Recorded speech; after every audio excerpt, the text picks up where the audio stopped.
pria di dunia benar-benar marah banget. Setiap dia foto sama cewek selalu dikasih filter mukanya. Jadi kalau misalkan dia baru pacaran, tiba-tiba cowok ini berubah menjadi anjing yang bikin dia jadi kehilangan jati dirinya. Gak hanya itu aja, di sini juga ada cowok yang sering diajak foto box sama pacarnya, yang mana foto box itu ngeedit foto dia matanya jadi benar-benar gede banget. Di situ dia jadi kehilangan juga jati dirinya dan gak merasa kalau dirinya itu sebagai laki. Bahkan kadang-kadang ada yang kalau misalkan cowoknya mangap, itu langsung keluar pelangi di mulutnya dia. Jadinya para cowok ini benar-benar berkumpul bersama-sama karena dia benci banget para cewek yang selalu kasih mereka filter. Ternyata mereka itu kesel banget karena mereka itu pingin menunjukkan kulit aslinya mereka, yang mana mereka baru ganti cuci muka yang super bagus supaya orang-orang bisa melihat kulit aslinya mereka. Tapi sayangnya para cewek gak pernah mau ngalah. Para cewek selalu nutupin muka mereka dengan filter-filter yang ada. Jadinya kalau misalkan mereka mau kelihatan muka aslinya, mereka cuma bisa foto sama para cowok kayak gini.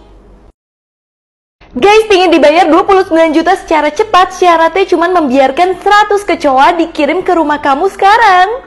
Jadi ada perusahaan pengendalian hama di Carolina Utara.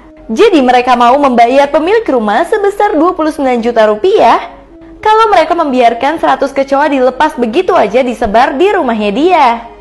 Jadi mereka sengaja menyebar kecoa-kecoa tersebut untuk ngetes gimana teknik pemusnahan kecoa yang terbaru. Dan untuk mengetes itu semua, kecoa itu harus dibiarkan di rumah kamu selama 30 hari. Kira-kira kalau kamu mau nggak? Guys, kalian harus tahu ini cara kalian selamat kalau misalkan ada anjing galak ngejar kalian. Yang pertama, sebelum dia mengejar, kamu tuh harus jaga jarak aman.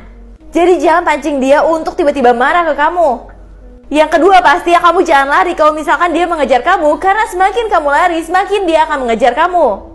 Yang ketiga, hindari tatap mata langsung karena takutnya dikira kamu tuh nantangin dia. Terus kalau misalkan dia udah terlanjur ngejar kamu, kamu itu harus diam di tempat dan letakkan kedua tangan kamu itu di samping badan. Kemudian kamu bisa jalan mundur secara perlahan.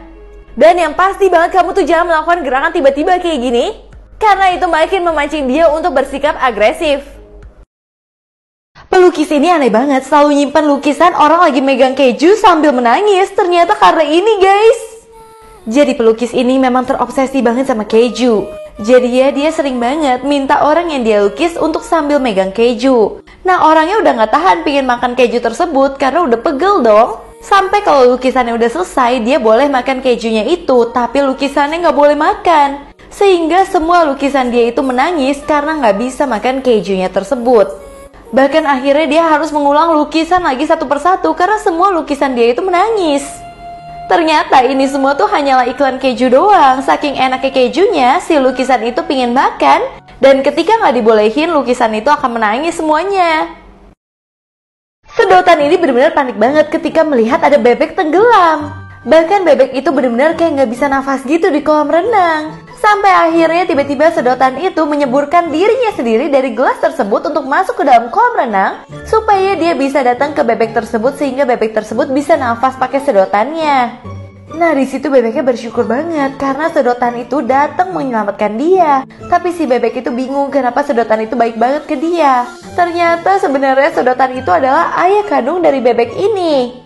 Sedotannya itu baru aja didaur ulang menjadi mainan-mainan bebek kayak gini.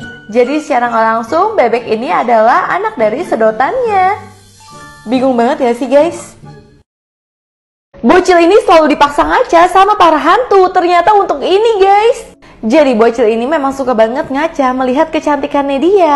Tapi setiap dia ngaca, dia merasa ada sesuatu yang aneh banget. Apalagi di kamarnya dia, setiap malam itu kaca tuh terbuka terus dan isinya ada nenek-nenek yang megangin mulut terus-menerus.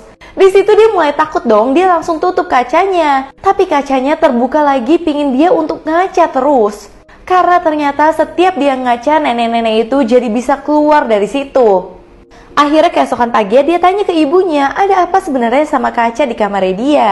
Ibunya pura-pura nggak tahu begitu aja guys. Sampai akhirnya anaknya memutuskan untuk ngelakban kacanya sendiri. Tapi tiba-tiba setiap malam kacanya tetap bisa terbuka. Pas anaknya lagi teriak-teriak, ibu dan ayahnya kayak memahami hal itu, dimana sebenarnya kamarnya dia itu adalah kamar dari ibu dan ayahnya. Yang mana ayah dan ibunya ketakutan ngelihat hantu nenek di kaca ini. Dan karena ada hantu, orang tua ini benar-benar tega banget.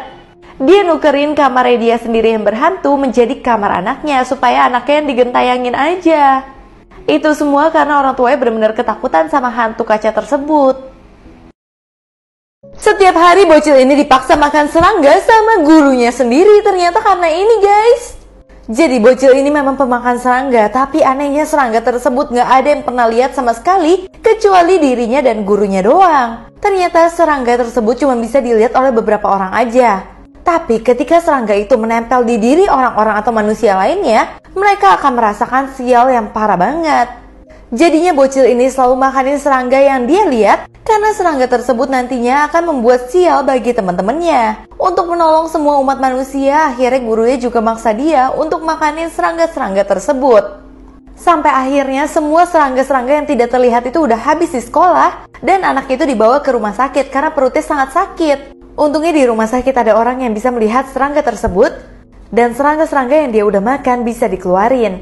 Sehingga anak ini hidupnya udah bebas. Nggak perlu makan serangga lagi untuk membantu umat manusia. Cewek ini demen banget videoin orang-orang yang gendut untuk dia hina ke media sosial. Jadi si penjual korset ini benar-benar benci banget kalau ada orang yang gendut. Bahkan sales ini ingin merebut pacar dari cewek ini supaya mau sama dia yang badannya katanya lebih bagus. Bahkan dia bilang pacarnya itu sekarang udah mau pacaran sama dia. Awalnya si cewek ini nggak percaya sama sekali, tapi tiba-tiba pas dia lihat kontak dari pacarnya tiba-tiba ngeblok dia dong. Nah pas dia lagi insecure banget, tiba-tiba dia kedatangan fotografer yang mau membuat dia berubah menjadi model. Nah di situ si cewek ini benar-benar langsung kena mental banget dong, karena melihat orang yang biasa dia hina udah lebih terkenal daripada dia. Ternyata selama ini cowoknya juga nggak selingkuh sama sales ini. Tapi sales ini mengambil HP dari cowok itu dan ngeblok ceweknya supaya mereka berantem. Padahal cowoknya benar-benar suka sama cewek ini apa adanya. Akhirnya cewek ini malah dilamar sama pacarnya dan hidupnya jadi sangat sempurna. Ternyata untuk jadi pramugari dan pramugara tuh cukup sulit loh. Harus ada pelatihan seperti ini yang harus kalian lewati. Nah pelatihannya tuh kayak apa aja sih? Beberapa diantaranya kalian juga harus menjalani service training. Jadi kalian dilatih untuk melayani setiap penumpang dengan baik. Gak hanya itu aja, kalian juga diajari untuk proses evakuasi dan mengatasi kalau misalkan ada keadaan darurat. Seperti apa yang harus kalian omongin dan apa yang harus kalian lakukan. Tentunya kalian juga harus belajar untuk tenang. Bahkan kalau misalkan ada pendaratan darurat di laut, kalian benar-benar dilatih untuk menjaga keselamatan semua penumpang juga. Tentunya kalian juga harus bisa berenang. Guys, beruang ini dianggap malas-malasan banget karena bagiin brosur sambil tiduran. Jadi guys, video ini sempat viral banget. Ada pekerja dengan kostum beruang yang bagiin brosur ya dengan cara yang nggak biasa guys. Dimana ini tuh terjadi di China. Tapi ternyata guys, dia itu bukan yang mager atau males. Tapi itu semua adalah teknik marketingnya dia. Karena kalau misalkan dia berdiri seperti biasa, nggak akan ada yang ngeliatin dia dan ngambil brosurnya. Bahkan dengan cara yang pintar ini, dia bisa membagikan 2.000 sampai 3.000 brosur setiap harinya. Walaupun dia bilang kalau misalkan lantainya itu dingin, tapi itu semua supaya dia bisa bekerja secara maksimal. Dan ternyata akhirnya dia malah mendapat banyak penggemar di online maupun offline. Dokter ini menciptakan tetes mata supaya bisa melihat tubuh orang tanpa baju.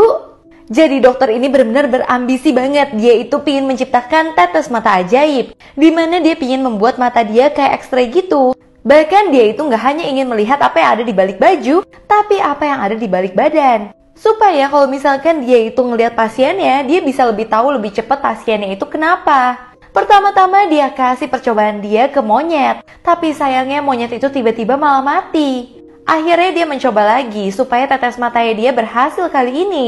Dan dia tetesin ke diri dia sendiri dong.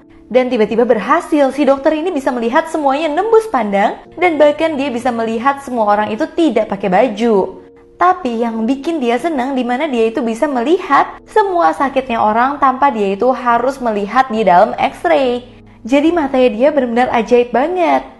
Namun semenjak saat itu dia selalu pakai kacamata dan gak mau kasih lihat matanya sama sekali. Ternyata ada sesuatu di balik matanya dia yang membuat orang lain benar-benar takut banget. Untuk fullnya langsung aja nonton di sini, baru aja aku upload.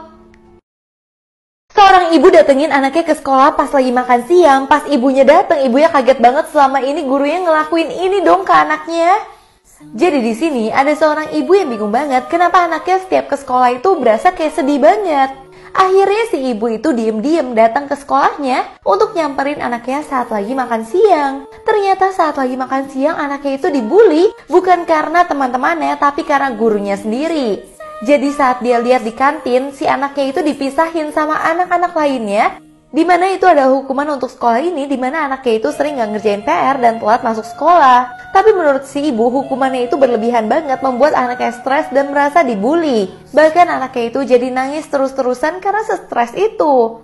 Di sini guru-guru lainnya masih membela, bilang kalau misalkan ini dilakukan supaya anaknya itu lebih serius dan lebih konsen lagi dalam belajar. Makanya ditutupin kayak gini. Akhirnya si ibu itu gak ada yang bela sama sekali. Akhirnya ibu ini menceritakan semua kejadian di sosial media yang membuat sekolah ini akhirnya malu banget. Karena hukuman yang mereka berikan benar-benar gak sesuai banget untuk anak-anak. Cowok ini maksa ke rumah sakit, bilang hatinya dia numbuh di kepala, tapi gak ada satupun orang yang percaya sama sekali. Jadi cowok ini datang ke rumah sakit, dia bilang dia yakin banget kalau hatinya dia itu numbuh di kepala. Tapi sayangnya pihak rumah sakit gak ada yang menganggap dia itu benar. Pada mikir dia itu berhalusinasi aja. Sampai tiba-tiba ada satu dokter yang mulai baik banget mencoba untuk ngecek dia. Tapi dokter itu bilang sebenarnya dia itu normal-normal aja. Hatinya dia tetap ada di tempat yang seharusnya. Di situ dia benar-benar stres banget karena gak ada satupun yang percaya sama dia. Sampai tiba-tiba dokternya merasa ada sesuatu yang aneh. Dokternya lihat di bagian belakang dia itu semuanya tuh tubuhnya luka. Ternyata cowok ini memiliki luka yang banyak banget karena dia itu adalah alumni tentara. Dan luka-luka itu yang membuat hatinya dia kalau bergetar, makanya dia merasa hatinya itu ada di kepala dia. Jadinya dia selama ini gak gila dan dia tanya dokternya gimana cara menghentikan hal itu semua. Ternyata dokter bilang hal itu gak bisa dihentikan. Karena getaran hati kamu itu terlalu kencang sehingga telinga kamu bisa merasakan getaran tersebut. Di situ dia stres banget sampai akhirnya dokternya bilang, kamu harus menerima hati kamu dan merasa hati kamu adalah bagian dari diri kamu. Makanya ketika dia berdetak, kamu gak boleh merasa itu terganggu. Kamu harus menerima dia apa adanya. Semenjak saat itu, si cowok yang sakit ini merasa kalau hatinya itu adalah bagian dari dirinya dan dia menerima kalau dia terus mendengar detak jantung itu. Setiap malam cowok ini selalu disamperin sama hantu kakek yang salah alamat.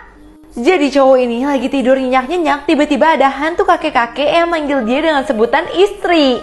Ternyata kakeknya itu salah alamat, harusnya dia itu datang ke kamar sebelah yang merupakan istri dia, tapi sayangnya kakeknya itu memang pikun. Akhirnya pagi-pagi cowok ini nyamperin ke istri dari kakek ini dan bilang kalau misalkan hantu dari suaminya itu salah alamat. Ternyata hantu suaminya pingin nyampein pesan kalau dia nyimpen duit di sebuah buku ini. Tapi si neneknya gak mau ambil duitnya dan malah kasih duitnya ke tetangganya yang ini. Nah, keesokan malamnya tiba-tiba hantu kakek itu salah lagi. Dia datengin cowok itu dan bilang, istriku kenapa kamu gak mau ambil duitku? Ternyata kakeknya itu menderita pikun, yang mana sampai dia menjadi hantu dia itu tetap pikun. Jadi berulang kali cowok ini ingetin hantu itu, tapi si kakek gak pernah inget. Dan akhirnya dia pasrah aja, tiap hari kakeknya menganggap dia itu adalah istrinya.